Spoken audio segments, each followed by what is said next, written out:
Good morning student. और आज हम बीएड फर्स्ट ईयर के फिजिकल एजुकेशन एंड हेल्थ के अंतर्गत हम बात करेंगे एक टॉपिक पर, और उस टॉपिक का नाम है योग की परिभाषा।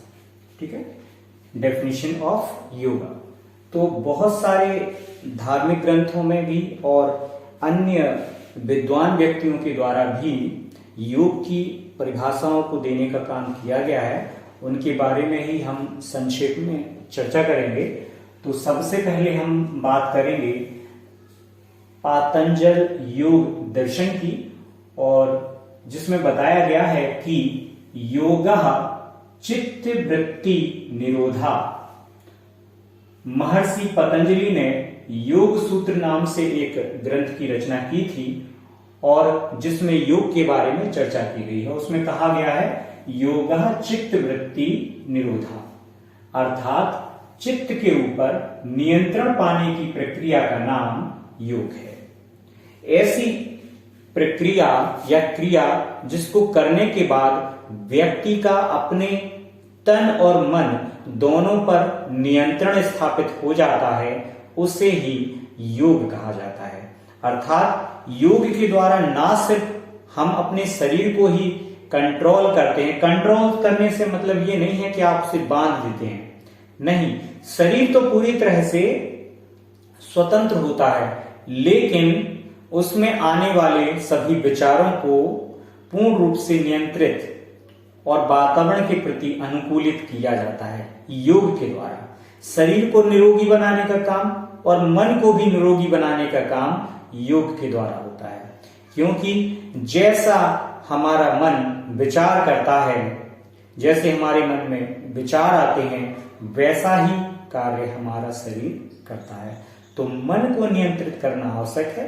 जब मन नियंत्रित होगा तो हमारा तन भी नियंत्रित होता है।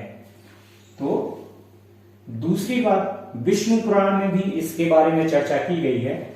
विष्णु पुराण में लिखा गया है योगः संयोग इति युक्तः, अर्थात और फिर से देखिएगा, योगः संयोग इति युक्तः जीवात्म परमात्मने, अर्थात जीवात्मा और परमात्मा का पूर्ण मिलन ही योग है। जीवात्मा कौन है? हमारा तन और मन दोनों मिलकर जीवात्मा बनते हैं। और जब हमारा मन उस परम पिता परमात्मा की आत्मा में योगित हो जाता है, लीन हो जाता है, तो उसी को योग कहा जाता है। योग का अर्थ होता है जोड़ना। हमारी जीवात्मा जब परम पिता की परमात्मा की आत्मा से जुड़ जाती है, हम जब सीधा आप कह सकते हैं जीवात्मा प्लस परमात्मा इक्वल टू योग, यानी जीव की आत्मा जब परम पिता की परम आत्मा से संयुक्त हो जाती है, जुड़ जाती है, तो उसे योग कहा जाता है। तो जीवात्मा हम हैं और परमात्मा वो है। जब हमारी आत्मा उस परम पिता के चरणों में विलीन हो जाती है, उसी क्रिया को योग कहा जाता है। इसके बाद हम योग वशिष्ठ के अंतर्गत चर्चा करते हैं। मनः प्रशमनोपाया योगा इत्यभिधीयते, अर्थात मन को शांत करने की कुशल युक्ति का नाम योग है। कितनी सरल बात उन्होंने कही है। मन को शांत करने की कुशल तरकीब, युक्ति माने होता है तरकीब, कला भी कह सकते हैं, कुशलता भी कह सकते हैं। मेरे ख्याल में युक्ति का तो अर्थ होता है, देखिए, युक्ति से ज्यादा अच्छा शब्द रहेगा कला। तो मन को शांत करने की कला या कुशल कला को ही योग कहा जाता है। लेकिन कुशल युक्ति शब्द भी उचित प्रतीत होता है यहाँ पे, क्योंकि टेक्निक, युक्ति मतलब तरीका, टेक्निक, कि आप किस टेक्निक से अपने मन को शांत रख पाते हैं। आपके मन, क्योंकि मन ही पूरे शरीर को संचालित करने का काम करता है। और मान लीजिए मन में सकारात्मक विचार आते हैं, अच्छे विचार आते हैं, तो आप कोई अच्छा काम करते हैं। और मन में कोई नकारात्मक विचार आता है तो आप गलत काम करने लग जाते हैं। बिल्कुल सीधा सा ये एक अर्थ है आपका जैसा रहेगा मन वैसा बनेगा तन। यानी मन अच्छा है तो तन भी अच्छे ही कार्यों में संलिप्त रहेगा, और जब हमारा तन और मन दोनों अच्छे कार्यों, मन अच्छे विचारों को सोचेगा, तन अच्छे कार्य करेगा, तो परिणाम भी सकारात्मक ही आएगा निश्चित रूप से। तो उन्होंने बिल्कुल सही बात कही है कि योग को शांत करने की कुशल युक्ति का नाम योग है। ठीक है, मन को शांत करने की कुशल युक्ति का नाम योग है। ठीक, और योग के बारे में कुछ और भी उन्होंने कहा, यह एक उपाय है, एक कुशल सूक्ष्म प्रक्रिया है। यह मन में उठने वाले विचारों को रोकने का, दमन करने का कोई बर्बर यांत्रिक और स्थूल प्रयत्न नहीं है।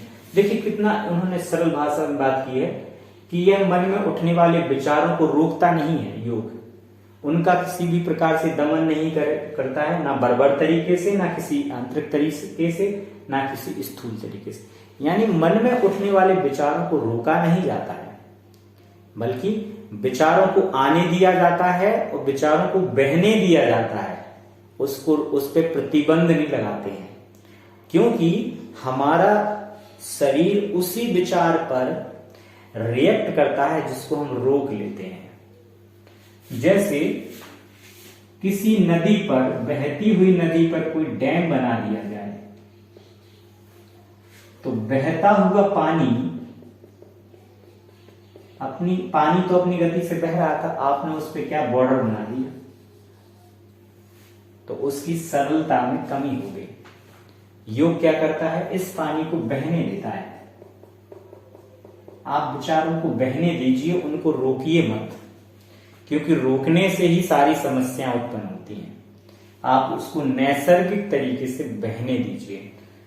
इसीलिए कहा गया है कि मन में उठने वाले विचारों को रोकने का, दमन करने का बर्बर या यांत्रिक या स्थूल तरीके से कोई भी प्रयत्न नहीं है, बल्कि यह एक सरल उपाय है, यह एक सूक्ष्म प्रक्रिया है जिसके द्वारा मन को शांत करने की कुशल युक्ति अपनाई जाती है।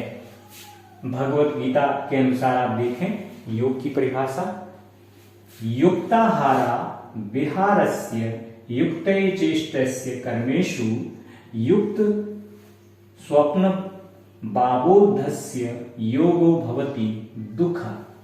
हाँ, जिसके आहार विहार, विचार एवं व्यवहार संतुलित एवं संयमित हैं, जिनके कार्यों में दिव्यता है, मन में सदा पवित्रता है, एक शुभ के प्रति अभिप्सा है, जिनका शयन एवं जागरण अर्थपूर्ण है, वही सच्चा योगी है। यानी इस विचार के द्वारा एक सच्ची योगी के गुणों को बताया गया है। सच्चा योगी कौन होता है, जिनके आचार विचार, आहार विहार, घूमना फिरना, विचार व्यवहार संतुलित एवं संयमित है। यानी आपका आचार विचार व्यवहार संतुलित है, संयमित है, आप सदा पवित्रता से भरे हुए हैं, आपके अंदर एक शुभ गति है, शुभ विचारों के प्रति आपको अभिलाषा है अपनाने की, आपका शयन और जागरण भी कुछ अर्थपूर्ण है, तो आप सच्चे योगी हैं। बौद्ध धर्म में भी चर्चा की गई है इसके बारे में। कुशल चितैक गाता योगा, कुशल चितैक गता योगा, अर्थात कुशल चित्त की एकाग्रता ही योग है। तो सभी जगह आप देखिए चित्त की एकाग्रता पर ही ज्यादा विशेष रूप से जोर दिया गया है। और यहां भी देखिए मन को शांत करने वाली, चित्त को एकाग्र करने वाली, मैं जितनी भी जगह देख रहा हूं चित्त के ऊपर नियंत्रण पाने की प्रक्रिया, जीवात्मा और परमात्मा में पूर्ण मिलन, कुशल सूक्ष्म प्रक्रिया, इन सभी चीजों से बात क्या निकल के आती है सामने कि योग क्या है, मन को समग्र रूप से और सरल रूप से एक प्रक्रिया के अधीन रहकर एकाग्रचित बनाने और कुशलतापूर्ण तरीके से उसमें अच्छे विचारों के आवागमन को पालन करने की प्रक्रिया ही योग कही जा सकती है। यानी हमारे मन में विचार तो आए, लेकिन विचार रुके कौन से? केवल वही विचार रुके हैं जो कि अच्छे विचार हैं, सद विचार हैं जिन्हें कहा जाता है। सद विचारों को रोका जाएगा और जो भी विचार, अन्य जो विचार हैं उनको बहने दीजिए, यानी जैसे वो आए उसी प्रकार से उनको चले जाने दीजिए। इस तरह की एकाग्रता की स्थिति योग में पाई जाती है, क्योंकि सारी समस्याओं को तभी माना गया है जब किसी विचार के प्रति हम आकृष्ट हो जाते हैं। कोई विचार आया मन में और हमने उसको पकड़ लिया। स्वामी विवेकानंद जी कहते थे कि जीवन में सफल होने का एक सबसे आसान तरीका है कि कोई भी विचार लीजिए और उसके पीछे पड़ जाइए। लेकिन आजकल क्या हो रहा है कि हम गलत विचारों के पीछे भाग रहे हैं, अच्छे विचारों को हम देख ही नहीं रहे, और देख भी रहे हैं तो उनको अपना नहीं रहे। तो हमें जीवन में अगर अपना सर्वांगीण विकास करना है तो हमें सद विचारों को पहचानना है और उनको अपनाना है, अप्लाई करना है अपने ऊपर और उन्हीं पे चलना है।